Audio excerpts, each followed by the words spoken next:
આવડતું નથી કે આ તમે આપણો બોલો કે હકીકતમાં સાચી વસ્તુ શું છે તે, નહીં તો શું છે આનાથી આપણને બહુ નુકસાન થઈ રહ્યું છે. મૌન સજ્જન લોકો બેસી રહે અને મીઠા લોકો જોરથી બોલે એટલે લોકોમાં શું થાય, એ લોકો હાવી થઈ જાય ખોટા લોકો. એવું વર્તમાનની અંદર થઈ રહ્યું છે. ચૈતરભાઈનો જે કિસ્સો છે આપણે બધા જાણે છે. એ જેલમાં ગયો પણ આપણને મને બી દુઃખ થાય છે. એટલે એક નાની બાળકી 15-16 દિવસની બાળકી જેલમાં જાય એ દુઃખ છે મને. મહિલાઓ જેલમાં જાય એ મને દુઃખ છે. દુઃખ બધાને છે પણ એના માટે જવાબદાર આપણે નથી, એટલું આપણે સમજવું જોઈએ. અને બીજા લોકોને પણ કહેવું જોઈએ, ચૈતરભાઈ જે જેલમાં ગયા આ બીજી ત્રીજી વખત ગયા, એનો જવાબદાર જ આપણે નથી. કોઈ સરકાર કે ભાજપ આમાં કોઈ જગ્યાએ કોઈ કહે કે આ સરકારે ફરિયાદ કરી, કોઈ જગ્યાએ કોઈ ભાજપના આગેવાના ફરિયાદ કરી. મેં તો કીધું તો તમે જોયું છે ને, મેં કીધું કોઈ મને પ્રૂફ કરાવે તો હું જાહેર જોઈને છોડ દઉં, હું સંસદ સભ્યમાંથી રાજીનામું આપી દઉં કે અમે આ જે બધું એ પ્રક્રિયા એમાં જો અમે કોઈ પ્રૂફ કરી બતાવી કે અમે જો નિમિત્ત થયો તો આમાં અમે ઇન્વોલ્વ આપણો છે જ નથી. ચૈતરભાઈ જે પ્રકારના જે ઘટનાઓ ઘટી છે, જેની સાથે ઝઘડો થયો છે, એમાં પણ મારે ડિટેલ કરવું જવું જોઈએ. તમને બધાને ખબર છે ગુલશનમાં જે બીટગાર્ડ અને ફોરેસ્ટર, બે બીટગાર્ડ ને એક ફોરેસ્ટર હતા, એની સાથે જે ઘટના ઘટી તે આદિવાસી હતા. આ બધા આદિવાસીની જે વાતો કરે છે, મોટી મોટી વાતો, તો કેમ ભાઈ જે ઘટના ઘટી જેની સાથે જે બીટગાર્ડ અને ફોરેસ્ટરને માર્યા એ બી આદિવાસી હતા કે નહીં? એ કોઈ બીજા હતા?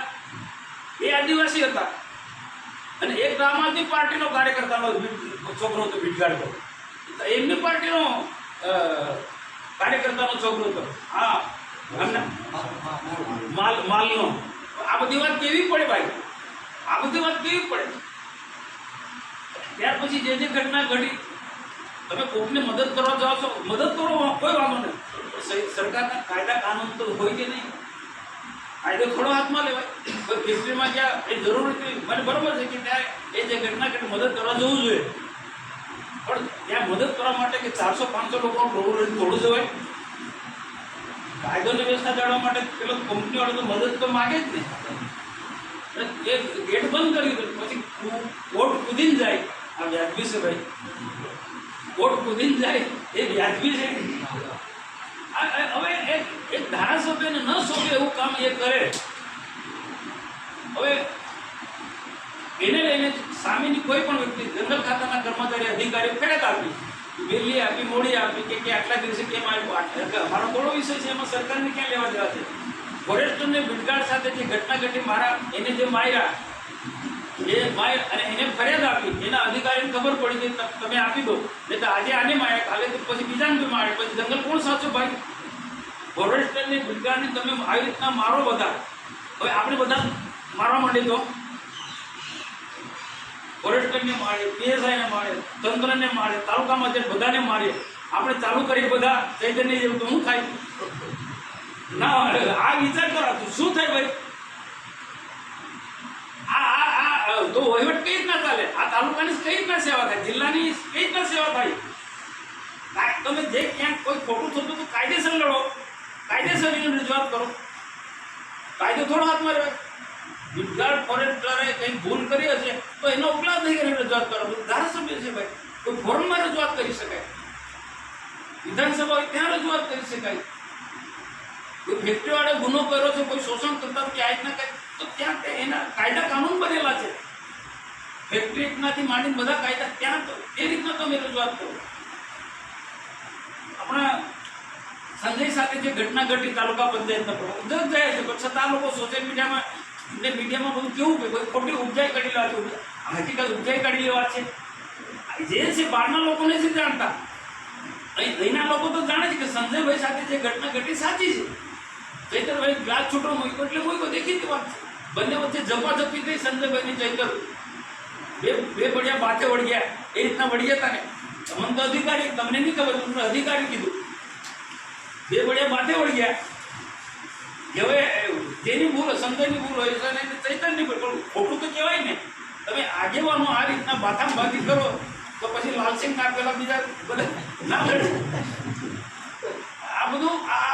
એવું યોગ્ય નહીં. આવી અલગ અલગ 19 જેટલી ઘટના ઘટી અને એને લઈને એ જેલમાં પણ ગયા. પછી જામીન પર છૂટ્યા. જામીન પર છૂટ્યા તો પહેલા દિવસે ક્યાં કે જુનાગઢ જતા રહ્યા. જુનાગઢ જતા રહ્યા અને પછી શું થતું, પદયાત્રા કાઢી. જુનાગઢનો તે રસ્તો અટવાઈ ગયો, હજુ બનતો નથી. આજે પદયાત્રા કાઢી તો આખો રસ્તો હજુ અમે અમારી રીતના વ્યવહારિક રીતના રસ્તો બને એ રીતના અમે બનાવી રહ્યા હતા. ગામના આગેવાનો, ત્યાંના સરપંચની માટે બધા સાથે મળીને બનાવી રહ્યા હતા. આ ભાઈનો શોખ થઈ ગયો પ્રસિદ્ધિ મેળવવા, પદયાત્રા કરવાથી. આ બધાનો આપણા વિસ્તારની જે વિસ્તારની અંદર જે ફોરેસ્ટની અંદર જે ઘટના કરે કે આમના કારણે જ્યાં રજૂઆત કરવાની ત્યાં રજૂઆત કરો. આ તો પદયાત્રા કરવાની બધું કાંઈ નહીં બોલવાનું, તે જગ્યાએ બોલવાનું. તો ઉપરના ફોરેસ્ટના અધિકારીઓ બી સ્ટ્રિક્ટ થાય છે. જંગલ પણ બચાવવાનું છે, જંગલ બી બચાવવાનું છે. તો એ સરકારની જવાબદારી છે, ફોરેસ્ટ ખાતાની જવાબદારી છે. નહીં તો શું છે, જંગલ બચાવવાનું જ ના. તો ફોરેસ્ટ અને બેટગાર્ડ વોચમેનની શું જરૂર? કોઈ જરૂર ખરી? ડીએફઓને શું જરૂર રહ્યા? રેન્જરની શું જરૂર? ફોરેસ્ટરની બેટગાર્ડની શું જરૂર? એને તો જંગલ વોચમેનનું શું? એને જંગલ સાચવવાનું જ છે ને. તો એમની ડ્યુટી બજાવતા હોય. એ તો એમની ડ્યુટી બજાવે જ ને ભાઈ, દેખીતી વાત છે. ના અહીંયા પૂરતું છે, આખા ગુજરાતના આખા દેશમાં છે. પોલીસ શું છે? પોલીસનું શું? કાયદોનો વ્યવસ્થા જાણો. કોઈ તોફાની માણસ તોફાન કરતો હોય એને પકડી એની સામે સજા કરવાની. એ જોઈએ ને પોલીસનું. કોઈ બે લડતા હોય તો અથવા તો કોઈ દારૂનો અડ્ડાવાળો તો દારૂનો ધંધો નહીં કર, બંધ કરી દેવાનો. હા, એવું થોડો પોલીસ વાળો કહેવાનો. કોઈ દારૂનો ધંધો કરતો હોય ભાઈ એટલે કરો હોય યાર દારૂ ધંધો નહીં કરો. હા, લોકો બની જાય છે, બીમારી થાય છે, એવું કહેવાનું છે.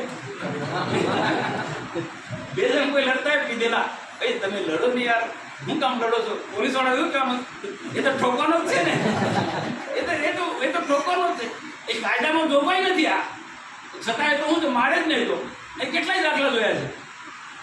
તો જેની જે જવાબદારી પોલીસની જવાબદારી છે, એને જે રક્ષણ કરવાનું છે સમાજનું, એ કરવાનું. જંગલ ખાતા જંગલ સાચવવાનું કામ છે. અધિકારીઓ એની જે જવાબદારી છે, એ જે યોજના લઈને એ કામ કરવાનું જ છે. એ કામ કરવાનું છે. આપણા લોકો શું છે, ક્યાં કોઈ બંધ થતું એના નિયમ પ્રમાણે રજૂઆત કરવાની. તો આવા બધા 19 જેટલા એમની સામે, ચૈતરભાઈની સામે ગુના, હવે અસલ વાત કહું છું, આવા 19 જેટલા ગુના થયા. એ ગુના કોને?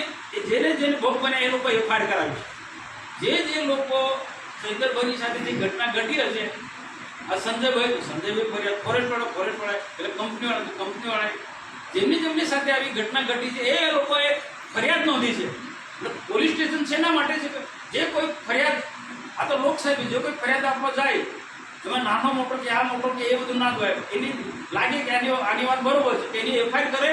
પોલીસ સ્ટેશનની જવાબદારી છે, પોલીસ અધિકારીની જવાબદારી છે એ ફરિયાદ નોંધવાની. તો ફોરેસ્ટના વિભાગને કે આ બીજી જે પણ કંઈક ચૈતરભાઈની સામે જે ફરિયાદો છે, પોલીસે ફરિયાદ, એમાં ભાજપને ક્યાં લેવા દેવાનું કે પછી ભાજપ સરકારનું ક્યાં લેવા દેવાનું? જે વિભાગે જે કામગીરી કરવાની તે એ કામગીરી કરી છે. ફરિયાદ આપનારો લોકો પોલીસ સ્ટેશનમાં ગયા, તેમને ચૈતરભાઈના વિરુદ્ધમાં ફરિયાદ નોંધાવી. એમાં ભાજપ પણ ઇન્વોલ્વમેન્ટ નથી કે સરકાર પણ એમાં ઇન્વોલ્વમેન્ટ. એને જેની સાથે જે ઘટના ઘટી હતી એ